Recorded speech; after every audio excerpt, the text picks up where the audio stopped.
time, like I always say. Ready? Yep.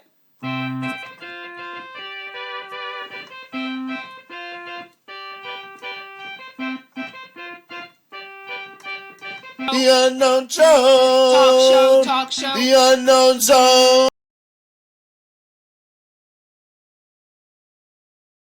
I have a graduate of it's called Angelic Attendant Training, and I have a graduate who has 2 little kids. They're like 3 and 5. And when they get in trouble, she sends them to their room for a timeout. And she says, go talk to your angels. And they come back. It. And she said they relay these conversations with vocabulary words. These children can't read yet. And she said, and these complex explanations of why they did what they did and how they're going to do it better. And she just says it's amazing. That's so awesome. Yeah, I'm very intuitive. I don't have that seeing thing. My sister does, but I definitely, I'm a Pisces, so I'm very, very intuitive. What's your sign? Taurus. Taurus. Oh, sturdy. Right on the cusp. Gemini. Are you on the cusp of Gemini? I'm 20th. So yeah, because you sound like you're a very good communicator, and Gemini is the sign of communication. So I bet there's some in your chart. I'm very interested. Maybe. Yeah. But the interesting thing about all of this is that we all have the ability. Everybody can do it. And you say you don't see. Well, we're all going to get intuitive information in a way that we learn. Right. I hear. Yeah. So you're an auditory learner. I am. Yeah. And I feel, which is a very watering. Kinesthetic learner. Yes. Yeah. So I'm a visual learner. If I'm at a party and I'm introduced to somebody, I have to picture their name in my head in order to remember it. Because if I hear it, I'm just not going to remember it. So here's my big question. Yeah. I have a fear of death. And no matter how much astrology and intuition and all that stuff, I still, and I know, I do believe that it's not just the end, but my question is, because I have a little bit less as I get older, and I wonder, well, maybe I have this fear still because I'm not close yet. But I love that you have the You're on stage 12, Yvonne. You don't I'm in stage. No, I'm not even in a stage yet. But I wanted to ask you about the stages and how you found out about that, and also how to get over. I need help with my fear of death. Well, I think we all have a fear of death, and that's what my book Angelic Attendants is about, is because there's lots of information on near-death experiences. There's lots of information on the afterlife. Okay. There's lots of information about how to grieve, but there isn't a lot of information out there. There's hardly any information out there about what actually happens when you're dying. And that's what we're all afraid of. Are we going to fly or fry? We've gotten so inundated by cultures and religions and horror movies and poltergeists and stuff like that, Stephen King stuff. Yeah. Right. Yeah. That we're all afraid of it. And there's nothing to fear because there's a glorious component to it. And that's what I talk about, how we're surrounded by angels and deceased loved ones. And I'll be happy to go through the 12 phases of transition with you. But the interesting thing also that's in my book, there's a chapter called The Walk to Heaven. And if you were dying, Yvonne, what I would do would be, I would do this exercise called the Walk to Heaven with you, where I take my spirit out of my body, you take your spirit, I get your spirit, and we walk through this desert. And we walk towards the setting sun, and we eventually walk into the setting sun. And then we find ourselves in a wormhole, a black hole. And at the other end of the black hole is heaven. It's the pearly gates. I have never seen St. Peter sitting out front with a clipboard checking off names, ever. And I don't see a stone wall with a gate. I just see this big yellow plasma wall. And once we go through that wall, it closes immediately, opens up, closes immediately. Wow. And on the other side of the wall are all your deceased loved ones waiting for you. I love it. And then also my animals, the pets. And your animals, exactly. And then once you see that, then we turn around and we walk back through the plasma wall, back through the black hole, all of that. I reattach your spirit. I reattach my spirit. Oh, wow. The interesting thing about that is every once in a while, we'll need to do that exercise more than once. Oftentimes with people who are very religious. One time I had to do it with a nun. I talk about her in my book more than once. because she was so programmed with the heaven and hell thing and all of that. Everybody goes to heaven, like all dogs, all That's what people I go to believe. heaven too. Yeah, I Yeah. believe that. Yeah. And so that what it does is it alleviates the fear. And there are literally countless stories of people with whom I've worked or people with whom my graduates have worked, where they've done the walk to heaven exercise and the person's able to pass and they're relieved, they're ready to go, all of that. Another interesting thing that I would recommend besides my book, Angelic Attendants, is there's a book called Death is But a Dream. And it's by an MD, PhD named Chris Kerr, Kerr, Dr. Kerr. He's a doctor. I tease him. I say, you're a doctor. Awesome. Chris Kerr's book Mm-hmm. is his research of 1,400 hospice patients who close to 90% say they see their deceased loved ones in spirits of deceased pets at the end of their lives. Wow. And it's university-based research. So it corroborates and validates everything that I talk about in angelic attendance, which I believe has been around since the beginning of time. And I'm born and raised Catholic. So at the end of every Catholic funeral, there's a prayer said called In Paradisum, which in Latin means into paradise. And it talks about the angels and your deceased loved ones will greet you and lead you into paradise.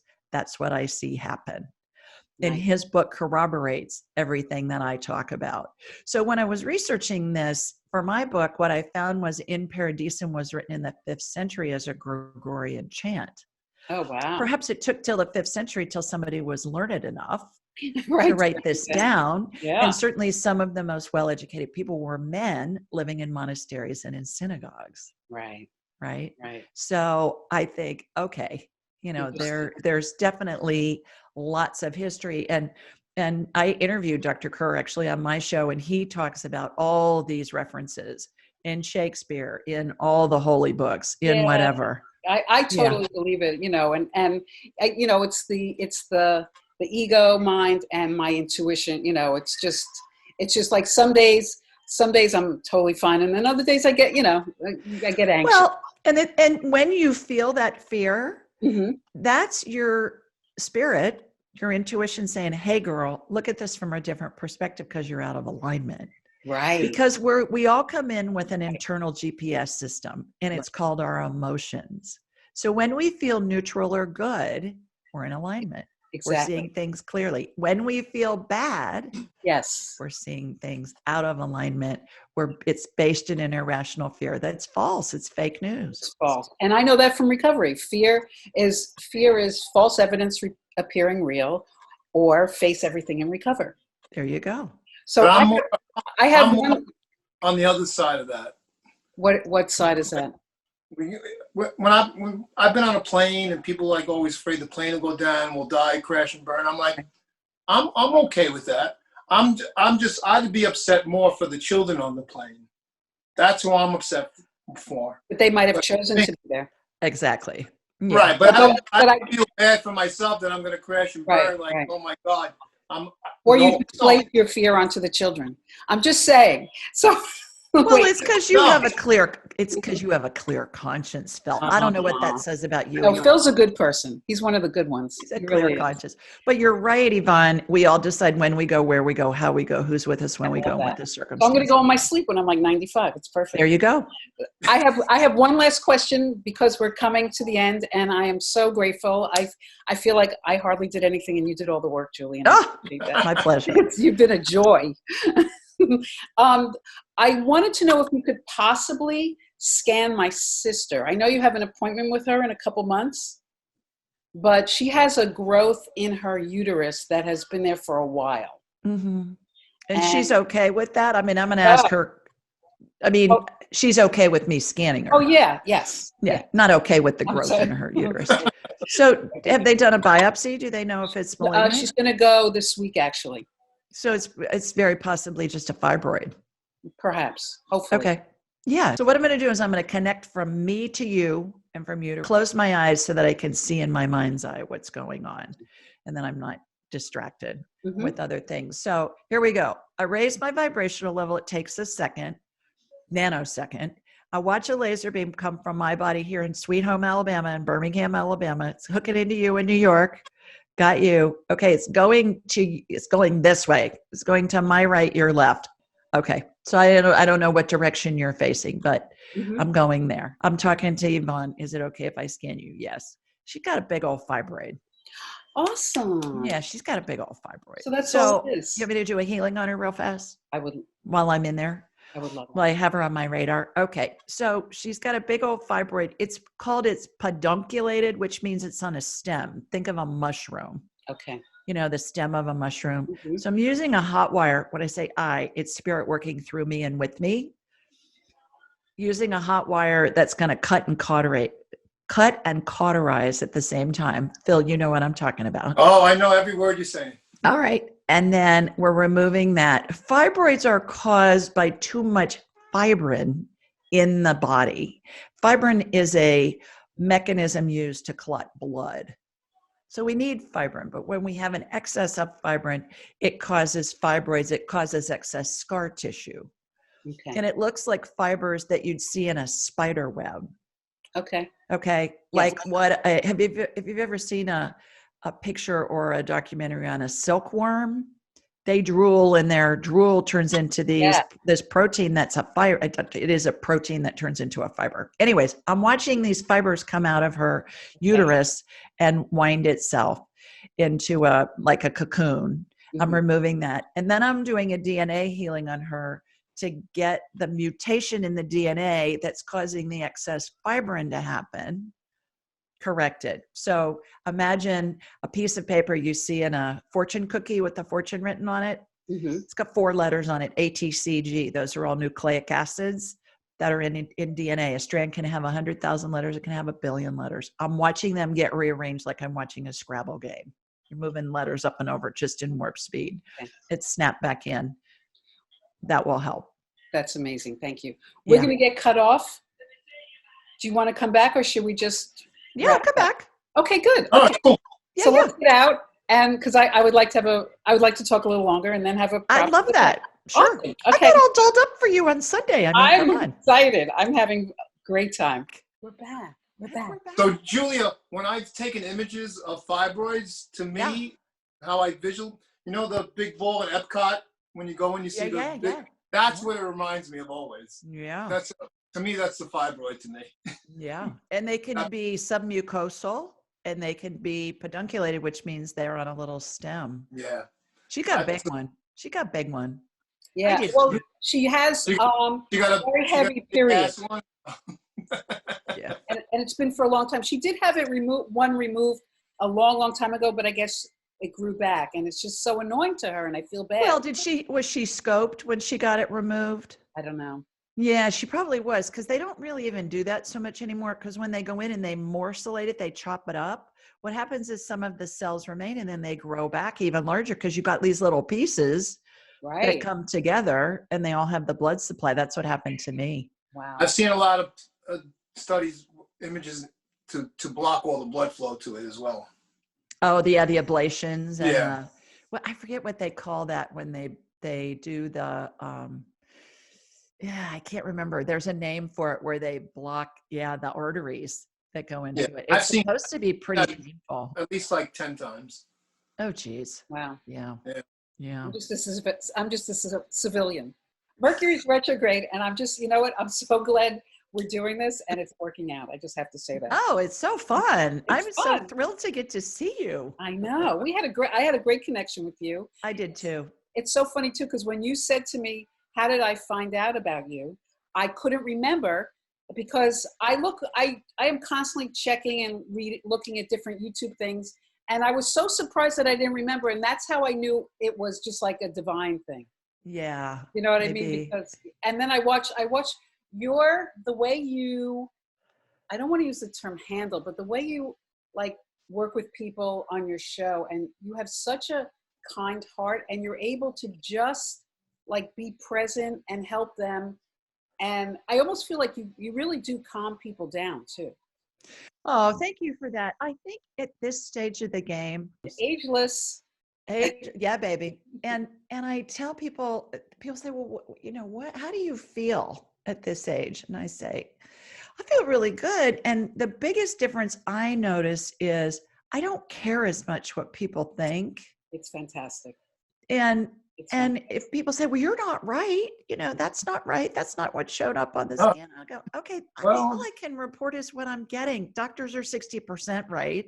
You expect a psychic to be 100% right. And pretty much every time somebody says that to me, a lot of the time they'll come back a month or two later and they'll say, well, you were right, Right. because it just wasn't showing up on the x-rays yet. Exactly. Well, and there's a It's lot of like I pick brainwashing, up right? stuff. Yeah. Yeah. Yeah. There's a lot of brainwashing, and it's hard for people to be open, right?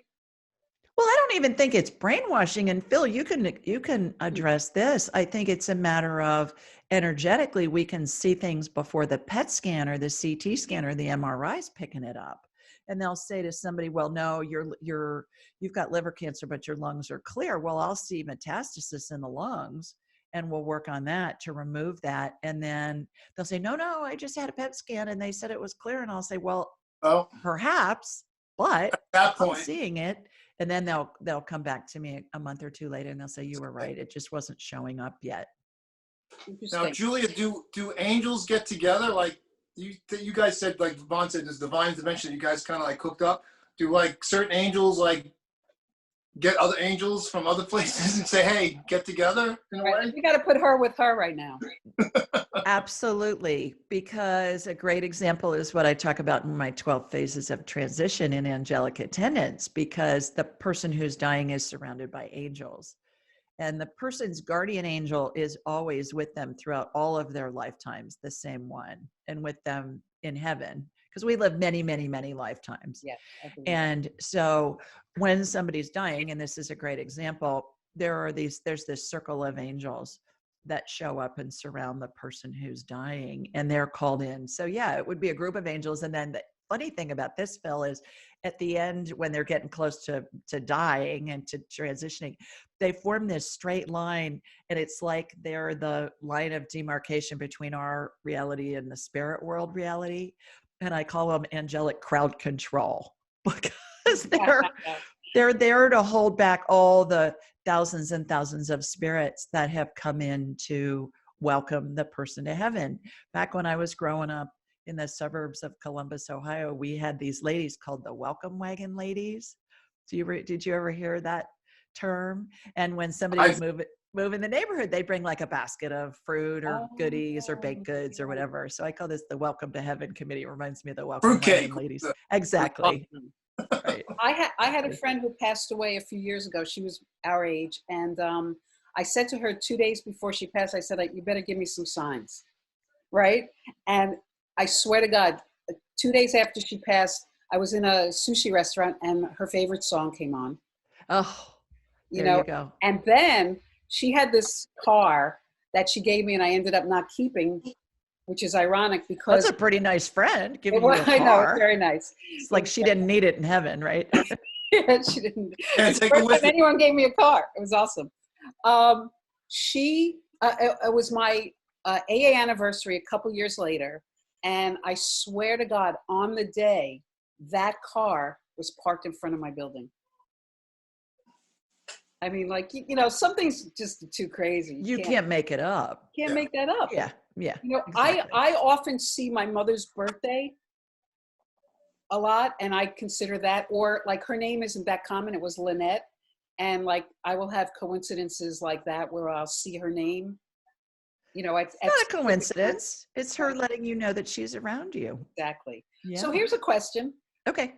What advice would you give someone, in general, people that hardly do anything for their health? Let's say, like, I would term it lazy health advice, like the bare minimal.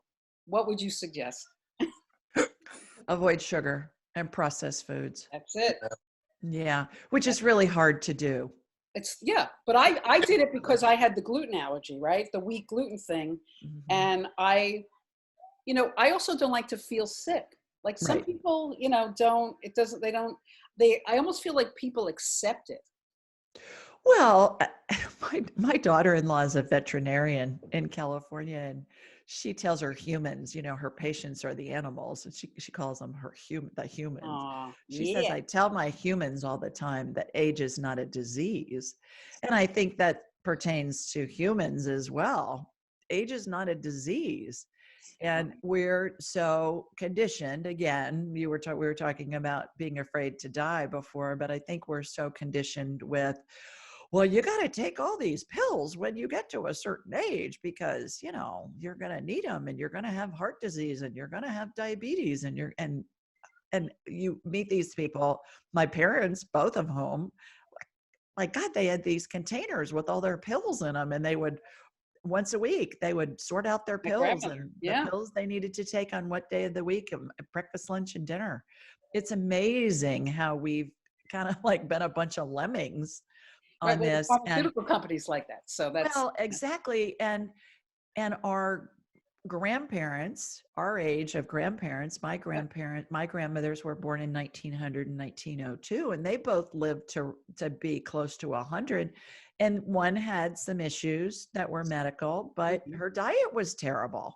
She was a baker. I think she was addicted to sugar, and yeah, her my husband grandmother. was a pharmacist. So Wow. she was probably taking stuff. And then my other grandmother lived to be 6 weeks shy of 100, and really just was living by herself until about the last year of her life. And so a lot of that, I think, has to do with they didn't eat the processed foods, and the food Exactly. supply was cleaner. Exactly. Our food supply has so many toxins in it and So so bad. much GMO stuff. Yeah, which I try to Bodies, avoid. That's yeah, the exactly. body's going, what the heck is this? We Yeah. don't recognize this, this molecular structure Right. of this frankenfood. And all the vaccines, which I won't get into, because don't get me started on that. So this is the other thing. It's like when people will say to me, oh, I have diabetes in my family, I have cancer in my family. I said, yeah, you might have a proclivity to that disease, but that doesn't mean that means you have to work to take care of that part of you that might be more prone to get that disease, right? So you have to, I'm a big fan of I watched the series The Truth About Cancer and The Truth About Vaccines, which is the same people, and those doctors, amazing, which are a lot of them were medical doctors that turned holistic. Well, and I think to your point, which is right on about it runs in my family, it's epigenetics. It's the, what's causing that proclivity to activate. It's like if you have a loaded gun, it doesn't mean it's going to kill anybody unless you pull the trigger. So what are the conditions that pull the trigger to get your body to be insulin dependent or to be a type 2 diabetic? Right. Well, because you're eating a processed diet, that's what's pulling the trigger. Correct. And it's nobody's fault. It's just that's how we're raised. That's what we're taught. That's what's all over TV, the ads, the whatever. Right. And if you look at the engineering of food that's processed, they engineer it so that it's addictive. You can't eat just one potato chip. It's engineered so that it's stimulating the part of the brain that wants you to eat the whole bag instead of just one. So when we know better, we do better. Exactly. And it is a process. Like my friend that finally is doing research on her gut biome. I was so proud of her. I was so grateful. And and listen, I had to bottom out on my carb addiction. I had to have intense pain. And then I met a woman who wrote a book called The Body Knows. And I can't remember her name, but this was when I was 40, because the pains were like ridiculous. I guess it was inflammation. And I had gone to chiropractor and I did acupuncture and nothing worked. And then ironically, I went to a book conference with this woman that wrote the book, and she was a medical intuitive. And that was my first medical intuition session.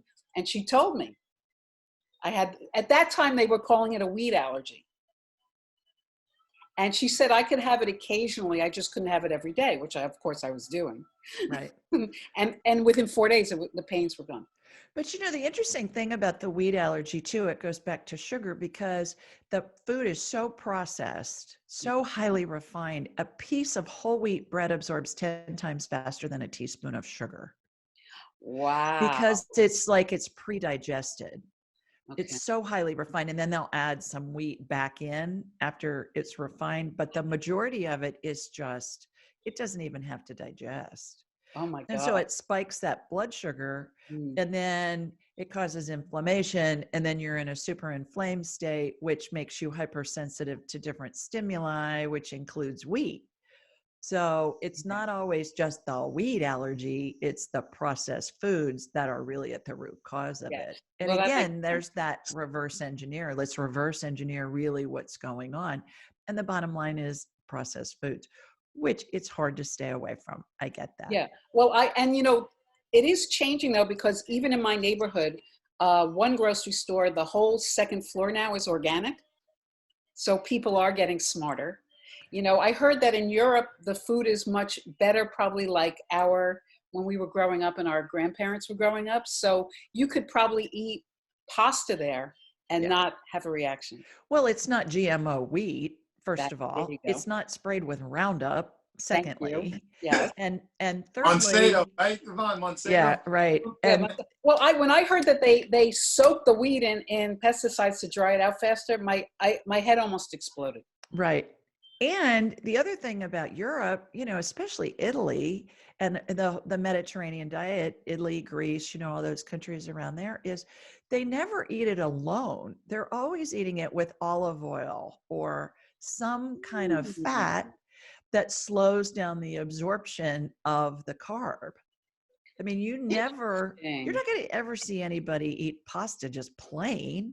It's going to have olive oil or red sauce or something. And what's in the red sauce? Olive oil. Right. They dip their bread in olive oil. Right. The Europeans slather butter on their Right. bread. Which I love. And remember, there was a time where they said that butter wasn't good, and then all of a sudden they're like, Right. actually, it is.